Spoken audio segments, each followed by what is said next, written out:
Greetings and welcome to another episode of Ballchat podcast. I'm your host Junior, right here on the weekly show that we talk about nothing but football. For all the football lovers out there, if you know anybody that love football, love talking football, or just want to take part in a show like this, share it right now. Share the live, and let's join the fun when we talk about world football, all the best in football, right here on Ball Chat Podcast. You don't know it's your host Junior. Last week of Junior hosting the show by himself. Me not running the body last week. This week, we're going to try it again. Next week, Benton will be back. The voice that you're used to hearing, Benton is on his way right now. Actually, on his way from the motherland. And make sure some of my audio good, because normally, when Benton attack, I listen right now and make sure everything good. And we don't really have that luxury. So, alright, we're good. Alright, so Benton is on his way from the motherland. Come on, this is our season, Come on is a referee, and this is her season going on right now. She's in mid-season. She misses you guys. And I think Come on is happy that she's refereeing right now with what's going on with Chelsea. But anyway, you don't know how the show start. We start the show off with Ballers and Bugs. Ballers being your most impressive footballers, and Bugs being your your unimpressive footballers of the week. So you don't know, kicking it off. This week I'm going to kick it off with our Bugs of the week. And as usual, type it in the chat. If you have a baller or bug right now, just type it in the chat. Let me know who's your baller. Let me know who's your bug. Put it in the chat. You don't know, so we're a very interactive show. Normally, me and Benton there will fight. Benton isn't here. Come on isn't here. So you guys have to take the role now. I don't know which role you want to play. You want to play a Junior role? I don't want to play a Benton role. Or play your role, because you're part of the family. Let us know what you think about the topics we're about to talk about. Anyway, Bugs of the week. Kicking it off. It's not football related. It is football related, but it's bigger than football. The kidnappers in Colombia that kidnapped Luis Diaz's parents. Bugs of the week, man. Bugs. And let me say, it's big. It's football related, but bigger than football. Reports are mixed. I'm seeing that the mother was recovered. They're still working to get the father. I want to say that I did see where they were offering like 200,000 pesos, I believe. I don't want to misquote. Let's just keep it to the basic information, which is, unfortunately, Luis Diaz's family were kidnapped. His parents were kidnapped, and the Colombian police are working hard to get them recovered. And kidnapping in these countries is rampant. If you have a little money, if you look like you have a little money, or you have a little wealth, your family is susceptible in these countries, and it is very unfortunate. And I'm hoping, I'm praying that Luis Diaz's family get returned safely. And also for all those who were affected, we Ballchat family have a brethren that was also affected by some kidnappers, and he actually lost his father. So we don't know if we want to put that out there, but this was like last year or a year and a half ago. So it's something that's rampant in these countries, and thoughts and prayers going out to Luis Diaz and his family. Another set of idiots. The fans that stoned the Lyon bus when Lyon was trying to get into the stadium to play Marseille. The fans stoned it, but I don't want to say Marseille's fans. It's too easy. I mean, obviously, Marseille is opposition, but we don't want to single out one group of fans. We don't want to say the idiots. You have some idiots out there that stoned the Lyon bus, and when the bus parked, Fabio Grosso, the coach of Lyon, he was videotaped coming off the bus, holding his head, and there was blood coming from his head. So obviously he got hurt, and the game was postponed. Idiots! I mean, you can't spell fanatic without fan, right? And this is something that we talked about during the pandemic, and how people don't know how to act post-pandemic. I don't know if this have anything to do with COVID. I'm not going to go down that line. I'm just going to say the fools out there that affected the beautiful game by stoning the Lyon bus, well, that fool, man. We'll get bug of the week. Also, let's go to some bugs on the field. The whole of Chelsea get bug. I don't know what the hell is going on with Chelsea. Brentford did not want to win that game. Brentford did not care about winning that game. And somehow, Chelsea decide to give them the game. Bugs of the week, we soon talk about the game, but I can't single out anybody from Chelsea. Just a whole Chelsea get bug of the week. But one player that I'm going to single out from Chelsea, not for being bug of the week, but my other bug of the week goes to the English media bias. I'm sorry, I'm going to call it out. Cole Palmer for Chelsea. For some reason, these commentators seem to think that Cole Palmer is the greatest thing since sliced bread. Cole Palmer make one little run down by the right wing. Oh my God, that's a great run there by Cole Palmer. Look at the make the cross inside. This eerily reminds me of Adam Johnson. If anybody remember Adam Johnson, I want to say Adam Johnson. Was he playing for Liverpool? I remember he was playing at Sunderland. And I don't know if it was Peter Drury, that old-time ESPN commentator from back then. He's not commentating the games anymore. He's not commentating on ESPN anymore. But he was in love with Adam Johnson. Was it Liverpool or Man City? I want to say Man City, but when Adam Johnson was there, then he moved to Sunderland, I believe, or Southampton, whichever. But the English bias for Adam Johnson, young Adam Johnson, blah, blah, blah, Adam Johnson. Well, Adam Johnson don't do nothing on the field.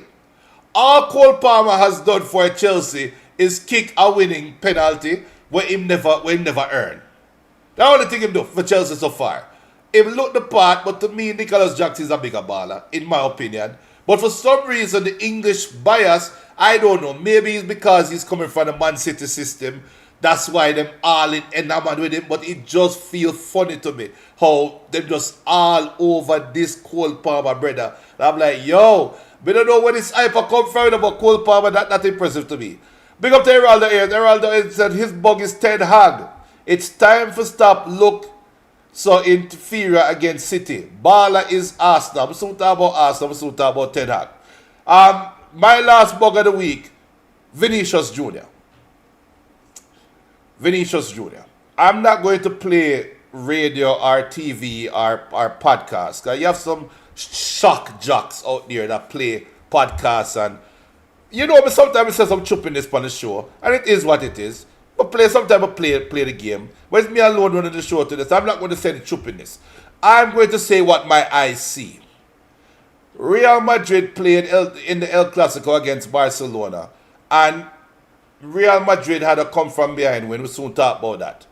But Vinicius Jr. seemed to be playing his own game. Nothing to do with football. I'm talking about interaction with the fans, interaction with the opposing coach. It's just, there's too many theatrics going on, in my opinion, that took away from Real Madrid's performance. We soon talk about it. I have my theory why he's acting like this. I have my theory what is going on. You guys will tell me if I'm right or wrong. Big up Herald. Herald, I know you're Arsenal. I know you're a Barcelona fan. So when we talk about Arsenal, when we talk about Barca and Real Madrid, Herald, let me know if my theory is right. We'll soon talk about it. Big up Dalton. Dalton said his ballers are the top 4 EPL teams handling their business this weekend. Nketiah for his hat-trick and Jude Bellingham. Put the ballers and bugs, people. Ballers and bugs in the chat. Ballers and bugs in the chat. My baller of the week. So Vinicius Jr. get my bug of the week. I will soon talk about it. You can't tell me if I'm chopping this attack. But I'm really not trying to play shock jock. I'm really talking about something that I see with my own 2 eyes. Anyway, baller of the week. Jude Bellingham. Simple. Jude Bellingham, still young, 20 years old, have a lot of football ahead of him, a lot of years ahead of him. I am not going to go ahead and crown him as the greatest ever. I'm not going to crown him as one of the GOATs. I'm not doing that. But he is playing in a purple patch right now, what we call purple patch in sports, where you just can't seem to do anything wrong. More to come on that, but Jude Bellingham get my ball of the week. Arsenal's resilience. Heraldo going to be happy for him to say that. In a week, when all the reports were, finally when we get to see Arsenal front 3 play together, boom, the injury bug bite, Jesus gone down. What does Arsenal do? They come back and drop aside belly 5-love. Me not care who them play against. They could have played against Sisters of the Poor. That resilience shown by Arsenal is something that we did not see last year. Arsenal resilience, more specifically Nketiah, because we know Benton beat Nketiah. We know if he beat him on the show, that might be a breaking news, but it is what it is. But Nketiah seems to be the man that can take over for Jesus. If it's only for one game. Only for one game, that's fine. But definitely Arsenal resilience. Harry Kane, King Kane, scored a hat-trick. Bayern Munich drop aside belly 8-love. Drop aside belly. And they were down to 10 men, I think, after the 4th minute. I think the player got the red card in the 4th minute. And Bayern Munich scored 8 second half goals with King Kane himself scored a hat-trick. One from below half line. He seems to be in a purple patch in Germany as well. He's enjoying his football. But my number one ball of the week this week has to go to Tottenham Hotspurs. Tottenham, I don't care who you play against. You can only play who is in front of you on the fixtures. And what Tottenham is doing is nothing more than remarkable. I will have to really dig. And Dalton, Geraldo, help me out. Is there an instance where a player got transferred, a big name player got transferred from a team, and his team that he left is doing better than when he was there, and he is a player, goes to a team and is doing better than when he was at Tottenham? Is there a transfer out there that we can say that happened? I have to think hard because I don't think that's the case. We can think about Van Persie leaving Arsenal to Manchester United. Arsenal took a step back. Makalele leaving Chelsea to go to Real Madrid. Real Madrid finally became the Galacticos when Makalele went to Real Madrid, but Chelsea took a step back. It's hard to find that transfer where both parties seem to be happy with the results. Dalton said the other bug is VAR Pan United. Eric Sixhag caused the Hags them slowly going away and the 100 trillion London side again as a matter of fact. Give them bug of the year. Why, Chelsea. Chelsea. I don't know. We'll soon talk about Chelsea. Anyway, earlier this week, let me think. Dalton said, can't recall. Kane did a whole back Tottenham as the system was always built around him. Now they are playing freely. That's an interesting take, Dalton, because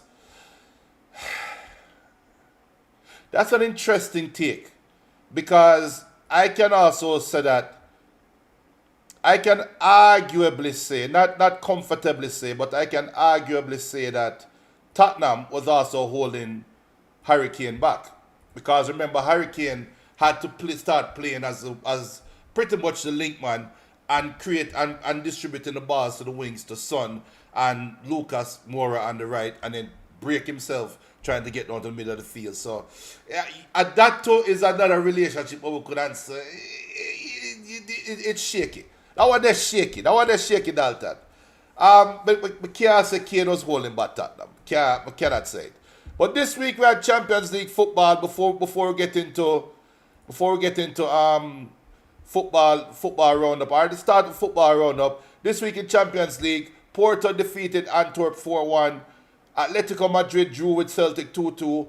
Dortmund defeated Newcastle 1-0. PSG defeated AC Milan 3-0 in an eye-raising game, in my opinion.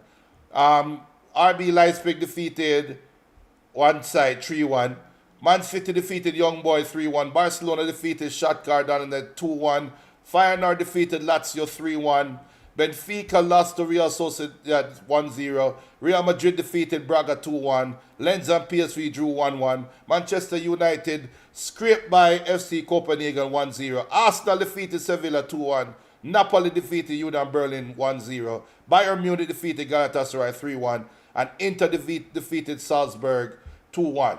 And as we look at the current standings in Group A, we have Bayern Munich on top, Galatasaray second. Bayern Munich is running away with the group with 9 points. Galatasaray fourth. Manchester United third with 3, and Copenhagen 1. In Group B, Arsenal on top with 6 points. Lens 5, Sevilla 2, PSV 2. Real Madrid in Group C is leading with 9 points, 100% record. Napoli with 6, Braga with 3. Union Berlin bringing up the rear with 0. Real Sociedad and Inter are tied top of Group D with 7 points, with Real Sociedad having a more superior goal difference. Salzburg and Benfica carrying up the rear with 3 and 0 points. Down in Group E, we have Feyenoord and Atletico Madrid. Feyenoord leading by 1 point. Down in Group F, PSG leading Dortmund 6 points to 4 points, with Newcastle tied on third for 4 points. Man City with a 100% record is leading Group G. RB Leipzig with 6 second. Barcelona leading Group H with a 100% record as well. And FC Porto second with 6. Harold Lewin says, coach at Spurs make them better because of the system. They don't need a 9. They play like when Barca had Villa, Messi, and Pedro.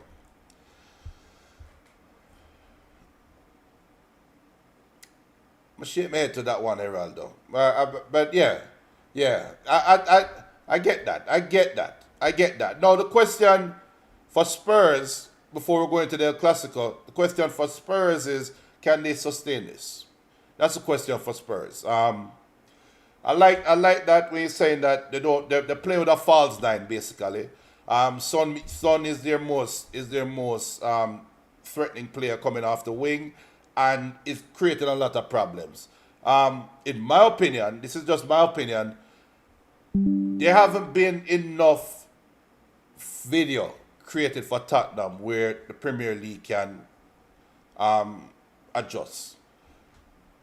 This is not the year when Leicester won the Premier League. When Leicester won the Premier League, all the teams were down. This year, Arsenal is up. Man City is Man City. That's really it, to be honest. Brighton is sputtering. Newcastle is sputtering. The big name side, them Chelsea and Manchester United, they are gully. So right now it's a 3-horse race. Tottenham, Arsenal, Man City. Can Tottenham sustain? That is the question. And will Levy pull the purse strings? Will Levy dip into the transfer market and get Tottenham the help they need? Toni Kroos is available. I would seriously knock at Real Madrid door if I was Tottenham and say, what do you want for Toni Kroos? That would be my number 1 player if I was Tottenham that I would try to bring in January. But more to come on that. El Clásico happened this weekend. In my opinion, and let me know what you guys think. Barcelona versus Real Madrid. It was, I would say, a C-grade El Clásico. Oh, but Dalton. Apologies, Dalton. Apologies. The 4-horse race. 4-horse race. This was not intentional. Tottenham, Liverpool, Arsenal, Chelsea. Man City. My apologies. That's not. I apologize to the Liverpool fans. Them only no bother throwing a stone after me like the Marseille fans. Them stone the Leon bus. My apologies. Liverpool never walk alone. You guys are 100% in the title race. So soon talk about that. But El Clásico. I think El Clásico was a C-grade El Clásico. I don't think it was a big. It was as big as normal El Clásicos. It was a good little ball game. But this was a game where Jude Bellingham got his chance to show how great he is. And it also shows Barcelona, even though they've made the big transformation over the last year, they still have a ways to go. They still have a ways to go. Real Madrid was toothless in the first half. There was an ESPN post that ESPN FC posted saying that yes, Jude Bellingham is getting all the hype for Real Madrid, but let us not forget what Camavinga did when he came on in the second half. I 100% agree. Camavinga changed the Clásico, but he didn't single-handedly change El Clásico. Luka Modric and Camavinga changed El Clásico. And I would say, I think Carlo sometimes get bored with the breadth of talents that he has at Real Madrid. I think Carlos sometimes try some things, tinkering around with some things, just to see if he can outcoach himself and still win the game. I don't think he's keeping it simple. In my opinion, Camavinga is probably one of the best box-to-box midfielder in the world right now. Best box-to-box midfielder. I would say Camavinga is probably the best pure footballer in the world right now. Tell me if I chup this matter. Camavinga is the one player in the world right now in the world, that if I need him to play left back, he can play left back and be world class at it. If I need him to be a holding midfielder or a box-to-box midfielder, he will be a world-class box-to-box midfielder. He can play right back. He can play on the wing. I have no doubts that he can play as a centre-back. I have no doubts that he can play as a striker. I think he's the best pure footballer in the world right now. That might be a hot take, but that's my hot take. But Bellingham, in my opinion, showed class, pure class, with those 2 goals. The first one was just out of this. It's just crazy screamer. The second one, I don't want to say a buck up our lucky, our bloops, but yo, the man got to the right spot at the right time, beat the outside trap, read the run, read the play, and finished the goal. So Bellingham, to me, yeah. BM says the El Clásico is losing its aura. It doesn't feel the same as previous seasons. Now it feels like a regular game. I think it feels like a regular game because we have regular players. That's why I think El Clásico is that way. And I also think Barcelona is not the Barcelona of old. And I also believe Real Madrid is just waiting to fall off that precipice.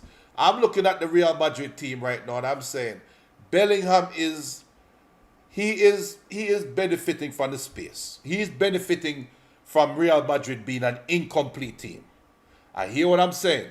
As great as Real Madrid is, I still think they're an incomplete team. I still think Real Madrid needs a striker. I still think Real Madrid needs a right winger. They are a winger and a striker away from being a complete side, a truly complete side. And because of that, Bellingham is taking advantage.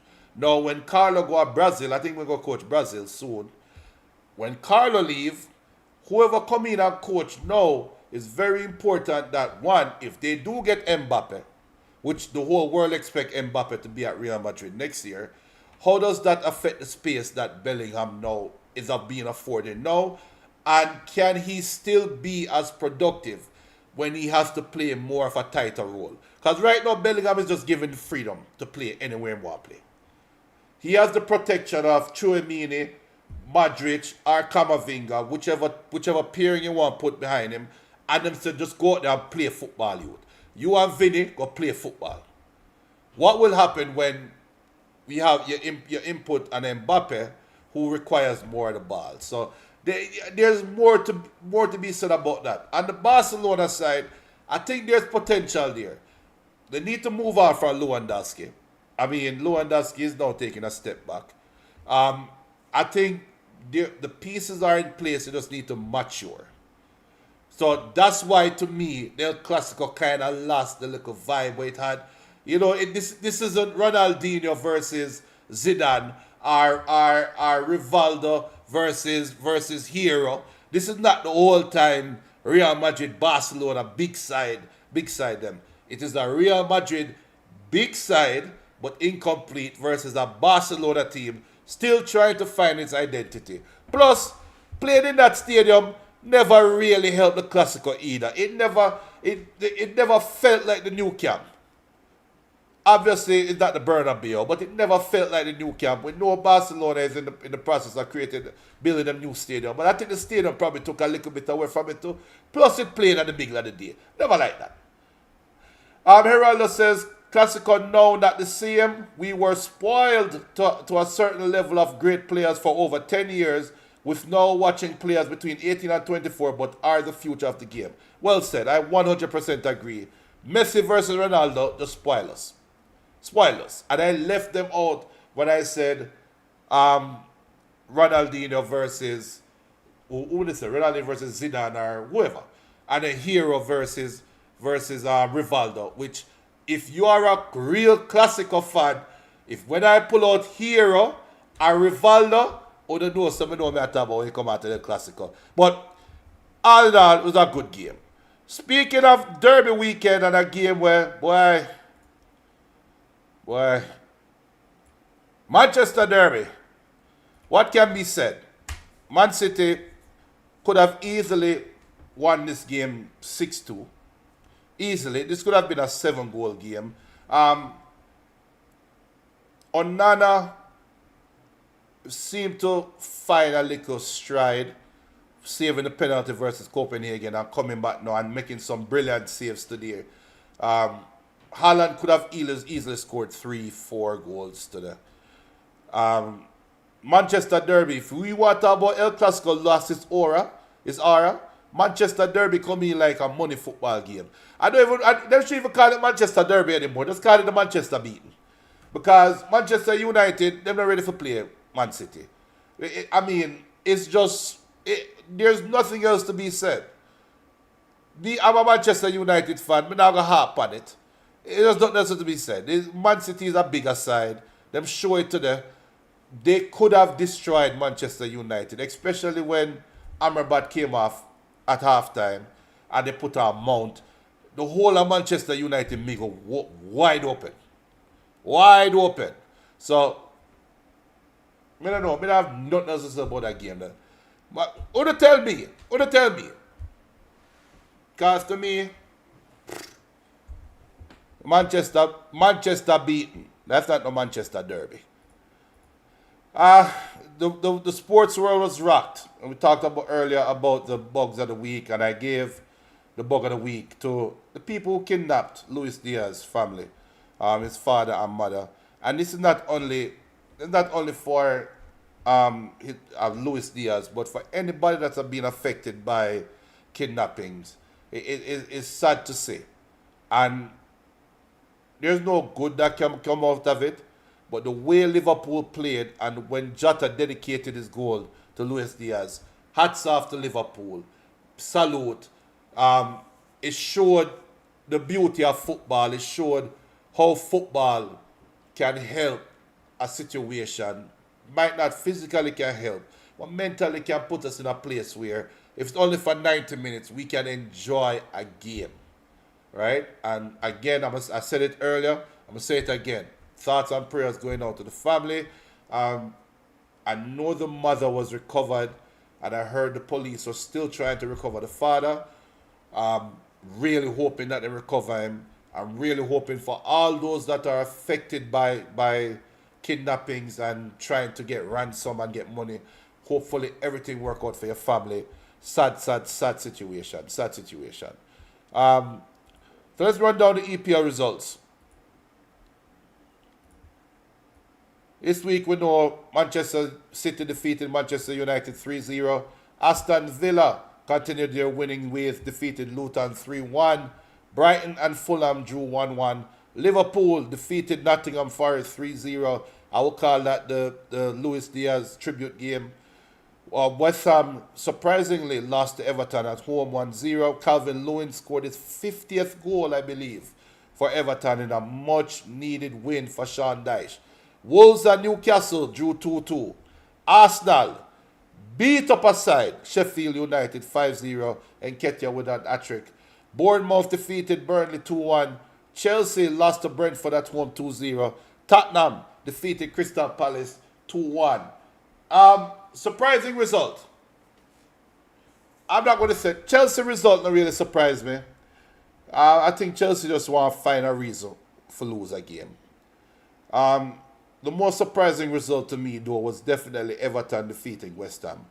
And the way they defeated West Ham. What is going on with West Ham? Also, what is going on with Newcastle? And most importantly, what is going on with Brighton? Brighton's coach at the start of the season, we were told by by reporters saying that Brighton's coach is the next big coach, the next sparkling coach, and he's the next world greatest coach, and rah rah rah rah rah rah rah. Where's that rhetoric now? Every team goes through patches, and I keep saying this. Every team goes through periods where you're on top, then you wither down a little bit, and you draw down a little bit, and then you have to come back up top. And it seems like Brighton is now going through that period. Want to think about that? Which result this week surprised Uno in England? Which result are you most surprised in England? The three results for me: Brighton drawing at home with Fulham, Newcastle drawing with Wolves, and Everton defeating West Ham. Those are my surprise games. Chelsea, I don't know. Chelsea, big up Cameron, and big up to all the Chelsea fans out there. Herald said Chelsea is no good. No need to call them bug of the week. This just who they are for now. Newcastle squad way too thin. This weekend, 5 defenders and 2 goalkeepers on the bench. Yeah, but regardless of whether the squad is thin or not, you cannot draw toward Wolves. You cannot be up 2-1 at halftime and draw the game with Wolves. You have 5 defenders on the bench and you draw the game. 45 minutes and you secure victory. So, sorry, Geraldo, that's no excuse for me for Newcastle. We'll have to highlight it. They are going through their period as well. The run of games, yes, they had the tough game against Dortmund midweek, and you have to come back 4 days later and play this game. Well, you know what? If you want to play big boy football in England, if you want to play Champions League football, if you want to make Champions League money, you have to play a schedule like that. So, it is what it is. Wolves should have never drew the game. That's why it's a surprising game for me. But Arsenal, I said it earlier, salute to Arsenal, regardless of who they played against. I'm saying this, I said it before, I'm saying it again. Last year, this is a game that Arsenal would have struggled to win. You lost Partey, you lost Jesus after defeating Sevilla, and come back 4 days later with that performance. And worse, after what happened last week against Chelsea, when you drew 2-2, look at the run of games. It's three games in 10 days. 3 games in 7 days. 3 games in 7 days, and the third game, look at the way they played. They came out there with an intention to bury Sheffield United, which is not Arteta-like, in my opinion. That's why I have to highlight it and say, you know what? Arsenal are going with things. Let's look at the standings right now. Tottenham is still on top. Tottenham with 26 points, no losses, 8 wins, 2 draws. Arsenal second with 24 points. Manchester City third with 24 points. Liverpool with 23 points, just 1 point behind the top 2, 3 points off the lead. Herald says Gunners, Pool, and City to the wire. Spurs need help in January to be taken serious from me. I agree 100%. 100%. And this is going to be a moratorium on leaving. If Tottenham is able to get through the Christmas fixtures, because remember, the transfer market opens January. You have those crunch games in the Christmas fixtures. They don't have a Christmas break this year, I think. I have to check the schedule, but they don't have a Christmas break this year. If Tottenham can make it to the end of the year and still be in the top 2, not only that top of the league, if they can make it to the end of the year and still be in the hunt for the title, it will be imperative that Levy go out there and make some telling transfers. And I'm going to give you one transfer that he should make. 2 transfers, actually. If Levy is serious, if he is serious about Tottenham and where they are, because any director would be happy with where they are and say, you know what? We're guaranteed for Champions League football next year. We're going to make money regardless. We're good. Right? And they can just batten down the hatches and say we're good. Right? Hold on them. Let me just lose.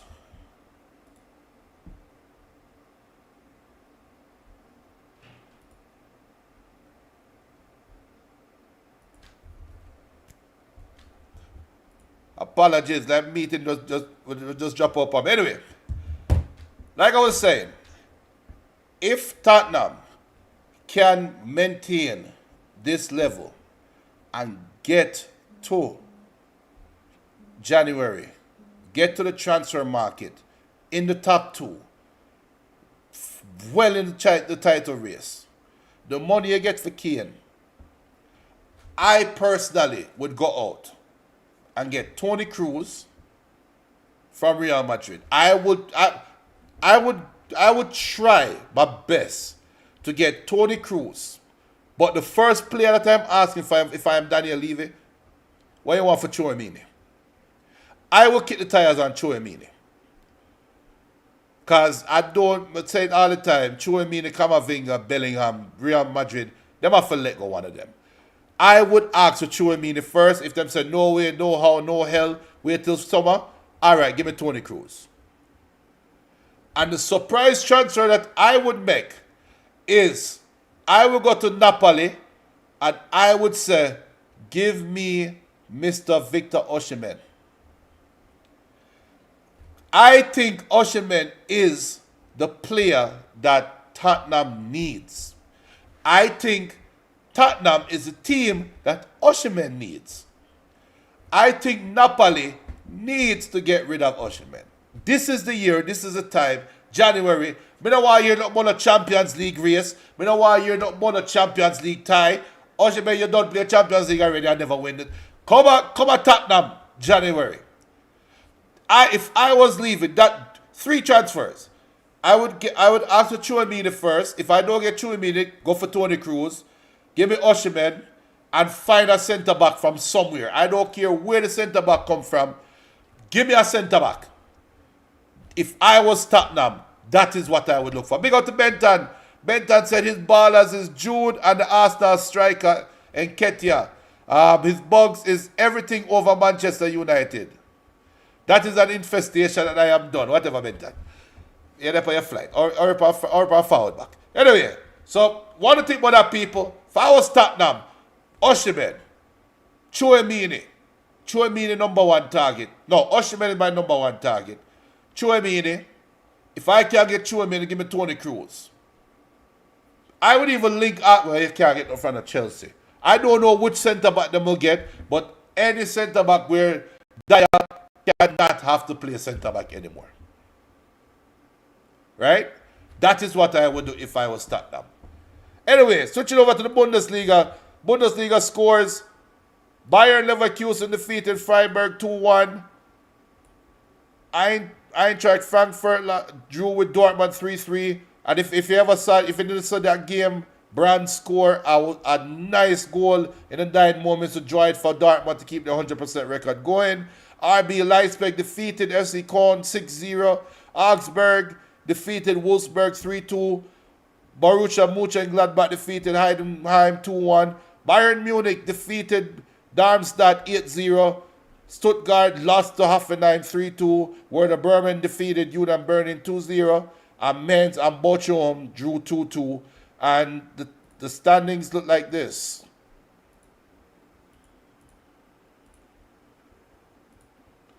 Bayern Leverkusen is on top with 25 points. They just got their first draw and they had 8 wins. Bayern Munich second with 27 points. They have 7 wins, 2 draws. Stuttgart, that was the only change this week, is Bayern Munich leapfrog Stuttgart. Stuttgart is back on third on 21 points. Dortmund gave up their chance to leapfrog Stuttgart with 21 points as well with their draw.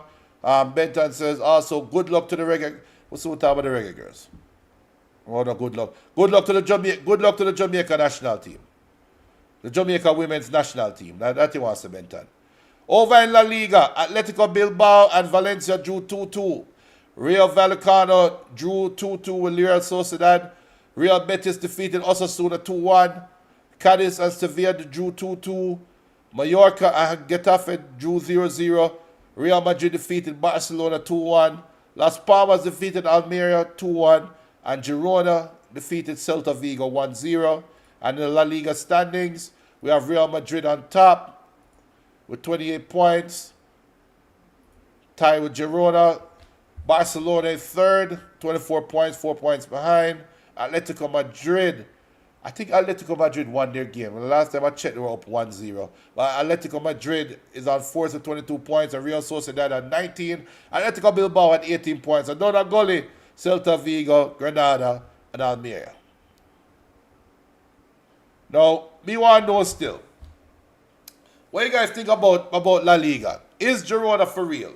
Is Girona this year's Tottenham? Or will they run out of gas? I think this is a two-horse race, to be honest. Barcelona will be in the top two.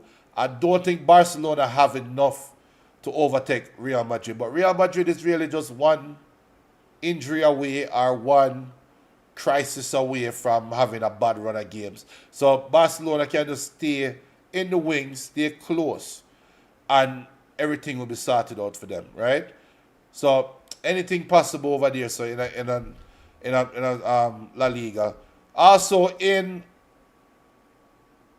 we're talk about League One. Big up Benton. Benton said I'm gone a little more. All right, yard ballers. Last week we spoke about the Reggae Girls, or the Jamaica women's national team.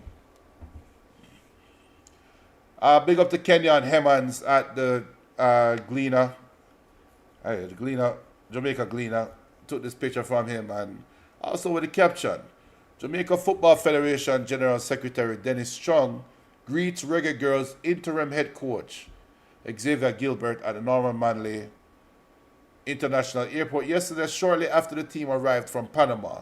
The new look girls put in a brave performance, but were clipped 2-1 by Panama on Wednesday. All right, how we're going to approach this conversation now? So we know what is going on. We know what is going on with the Jamaica women's national team, right?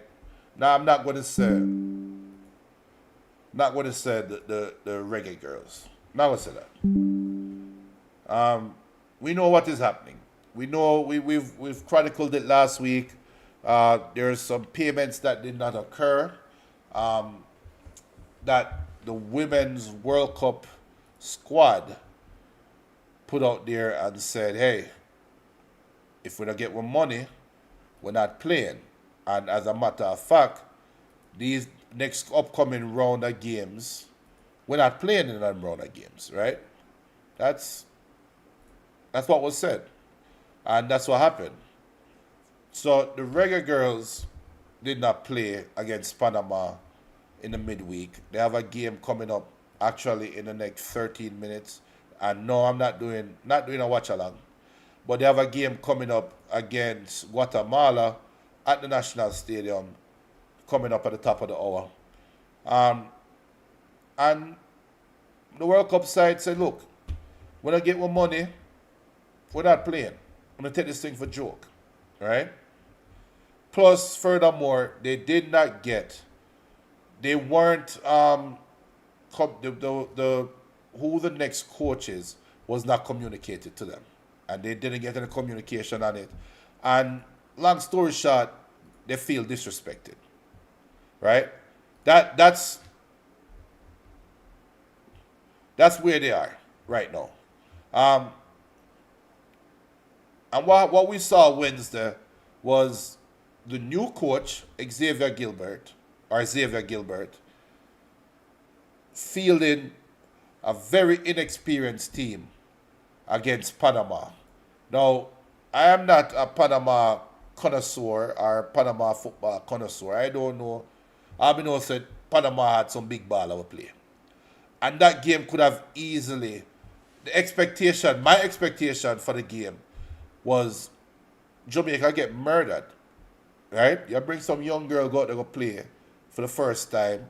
You have two experienced baller in Asha and Sweatman in the squad. Right? But I just had Asha in the squad actually. But that not gonna help. That shouldn't help.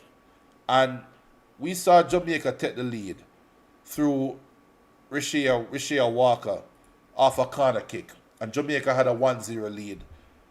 And they were trying to hold on to that 1-0 lead until Keane had the own goal. And then tried to hold on to the tie until the 84th minute when I think Cedeno was the one that scored.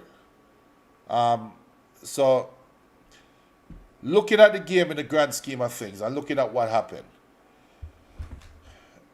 Jamaica lost to Panama 2-1 with, in essence, not even a B side. Jamaica lost to Panama 2-1 with a make-up side, a side where they just throw together and say, go out there, go run some ball. And to be honest with you, I watched the game. I'm gonna watch the game next to actually I'm watching the next 10 minutes. Jamaica did not play it that bad. The defenders did well. I think the goalkeeper that we have showed some inexperience, showed some potential, but definitely showed some inexperience. And I think we were very lucky that Panama did not score a bag of goals, right? But overall, though, for a team that you're just coming together for the first time and playing against Panama, in that environment, you have to take your hats off to them and say they did well. Right? I'm going to take my hat off to them and say, yo, want to do well, did well. And I actually expect a result now against Guatemala. I expect a result. In the next 10 minutes, I expect Jamaica to have a good result. So I am a little bit conflicted because I don't want to support them. And it's not that I don't want to support the players. I support the players 100%. I don't want to support the federation. Now, we saw CNN took up the article. We saw ESPN FC put the article out there. The Reggae Girls boycotting the Gold Cup. The World Cup qualified the Reggae Girls boycotting the Gold Cup. Blah, blah, blah. Them refuse to play, right? Bad optics. Let's see, BM say if Bonnie Shaw Company decide to return, they must understand they are doing so at their own risk. Those old men in JFF are stubborn and arrogant. They will not change. I'm leading up to that, but making sure I'm lead up to that point, BM. Because there's a very important point in what you just said. But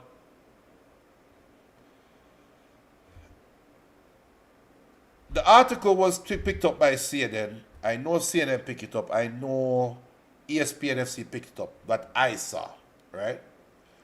And we saw the JFF media, I won't even call it a machine, the media group tried to spin up something. Because, in my opinion, what I think happened is, once they saw that article, once they got wind that those articles were out there, they panicked.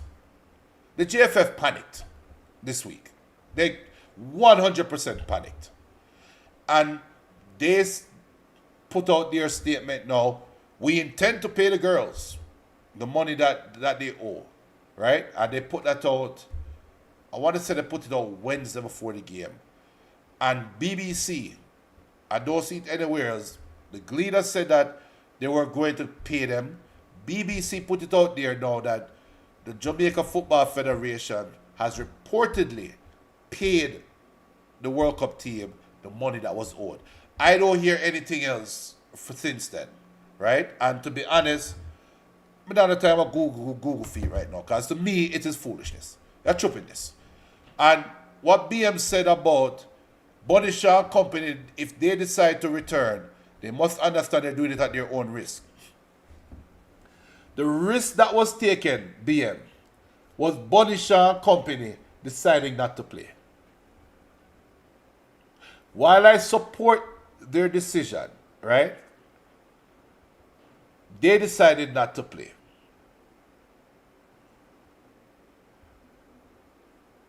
I don't want to single out. I'm not in the single out thing, but the one obvious, it's obvious. The whole of Jamaica left wing will go World Cup with a replacement in a Panama Wednesday. I don't want to hear no more of Denisha Blackwood and our left foot and taking free kick. Jody Brown and put Judy Carter in it too.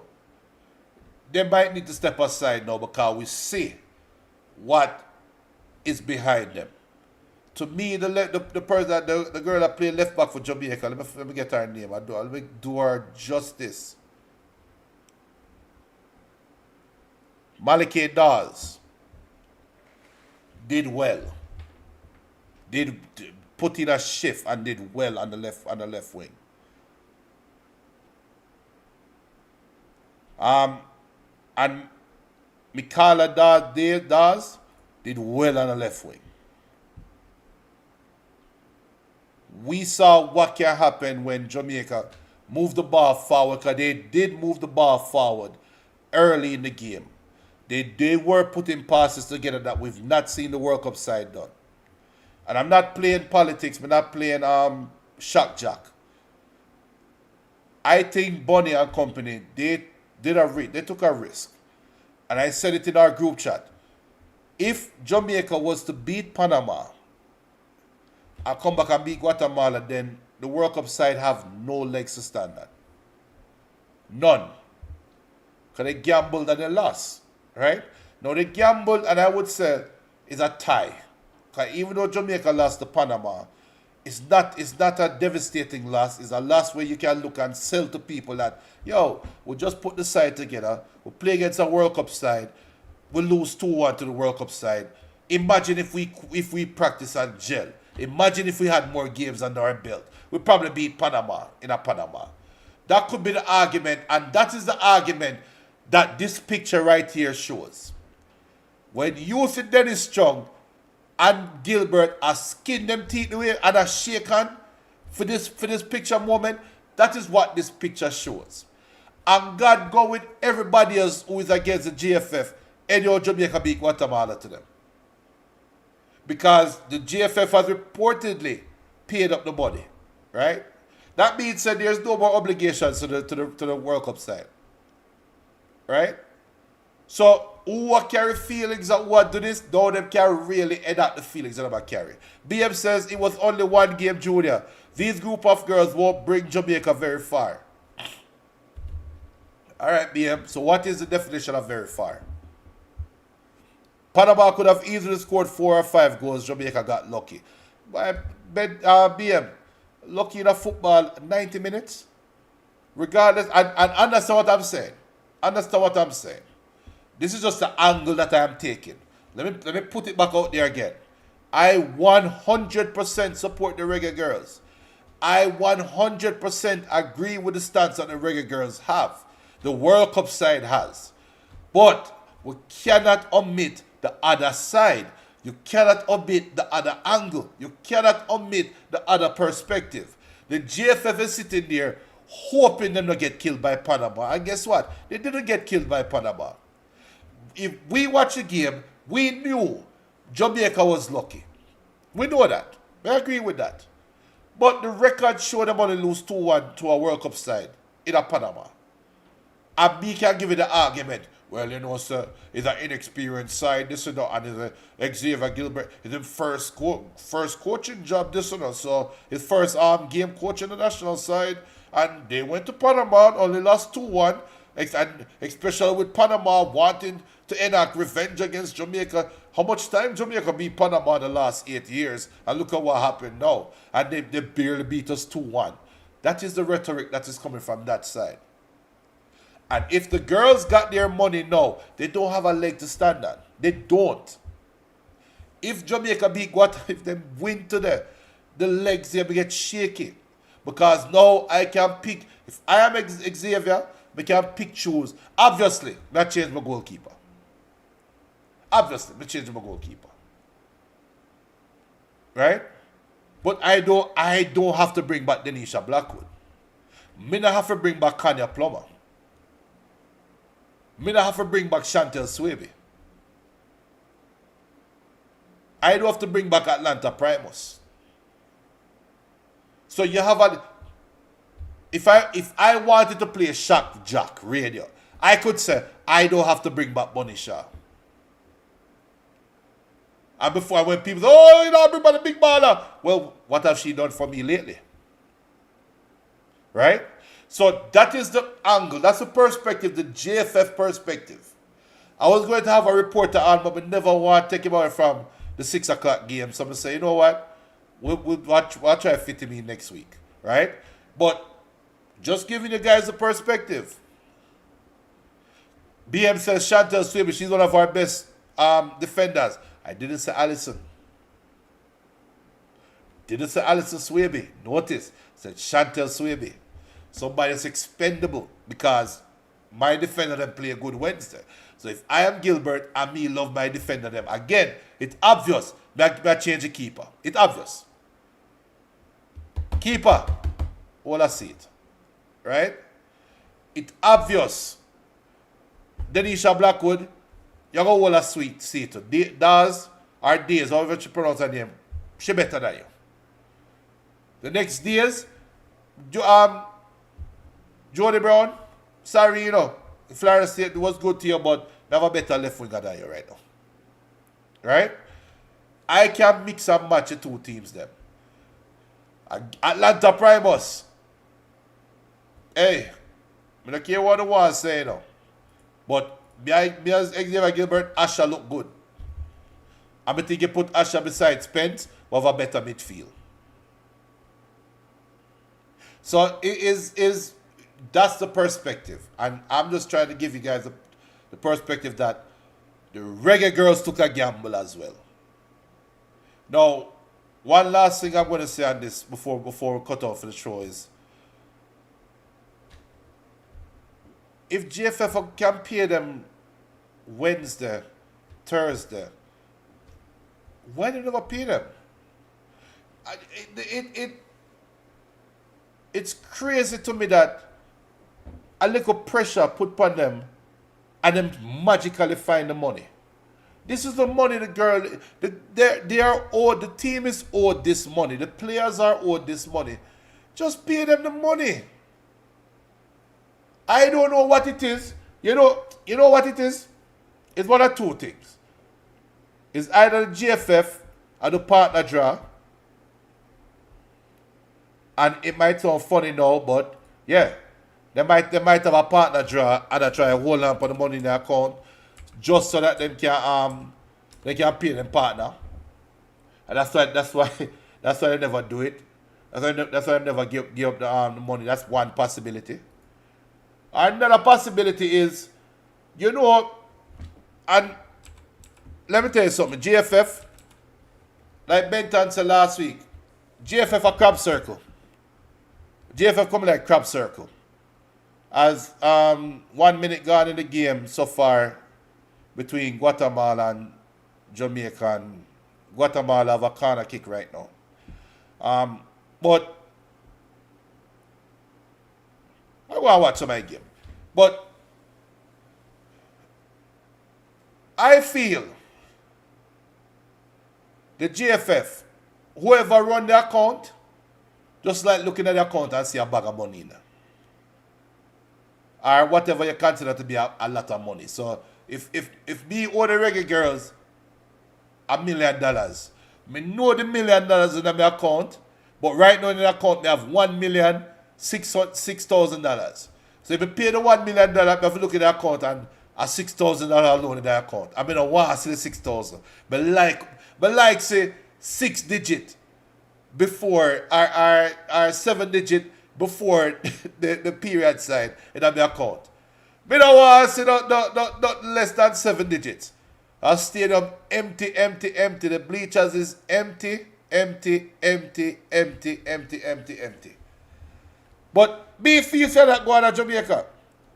I feel whoever run their account as Marlon Sweatman in the game. So I say Marlon Sweatman in the game. Shall we are number 9. Playing midfield. But we feel that at that happen. Either number 2 a partner draw or Bubba P said it's a Jamaican thing. 90% of Jamaican people don't like to pay. Because the thing, I yes, Bubba P, I agree. But the other thing to look at is you're paying the girls, whatever you pay the World Cup side, you pay them. But you still a turn around to pay this new set of players now. Money now. So why not just pay them one time and done?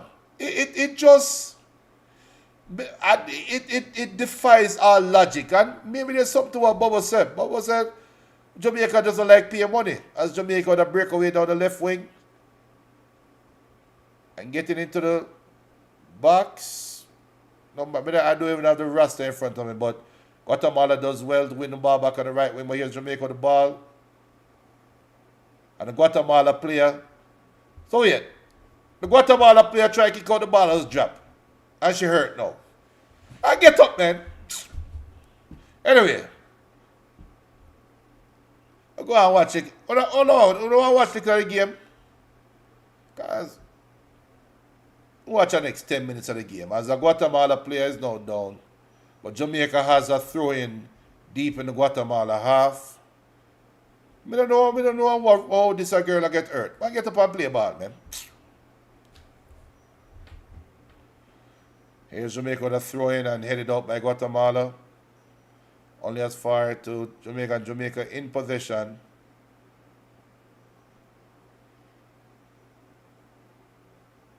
And now we have a free kick to Jamaica deep in the Guatemala half.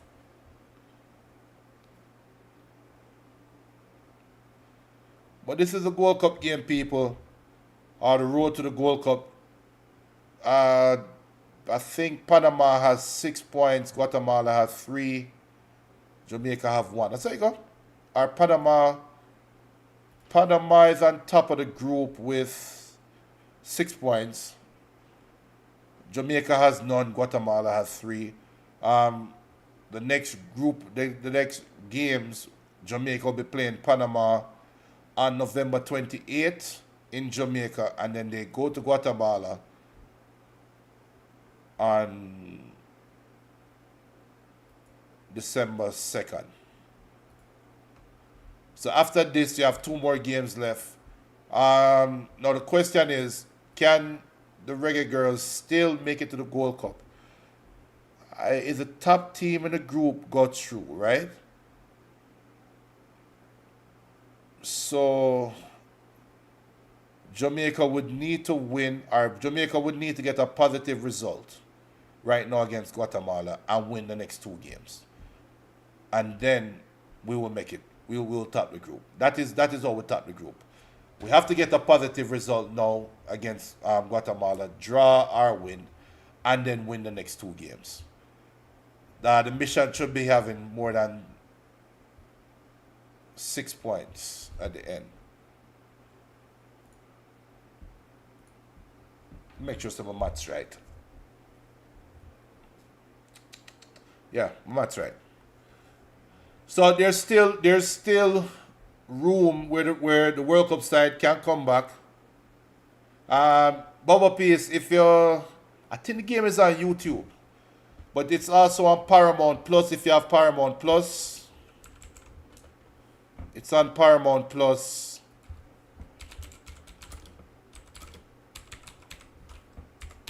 Let me see if it's on YouTube. Yeah, you can also go. You can go to the CONCACAF page right now. If you go to the CONCACAF page right now on YouTube, you can watch Jamaica versus Guatemala game right now. So, alright, that's for the show right now. Go on over to CONCACAF page right now. Just, or if you go in your YouTube link, just type in Jamaica versus Guatemala live, and you see the CONCACAF page, that will be where the game is. You can watch the game there.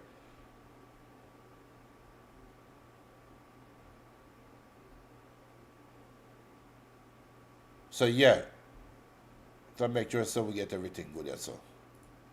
So people, as usual, you can follow us on Instagram at Ballchat Podcast, on Twitter at Ballchat1, on Facebook at Ballchat. You can email us at ballchatpodcast@gmail.com. If you haven't done so as yet, hit the like button, or more importantly, hit the follow button right now. Follow us on YouTube, follow us on Facebook. Watch try and build up with thing. Follow us. It costs you nothing to follow. Nothing at all. So go ahead and subscribe. Subscribe to our YouTube channel right now. Go over to the CONCACAF page. Jamaica versus Guatemala. 7 minutes in the first half. Still 0-0. Jamaica trying to make it to the first Gold Cup. Need a positive result. And then we need to win the next 2 games when we host Panama and go to Guatemala. Right, here's a ball chat, wall-to-wall coverage. But we don't support GFF and them foolishness, So, when the World Cup side return with the watch along. Little more people. Bless up.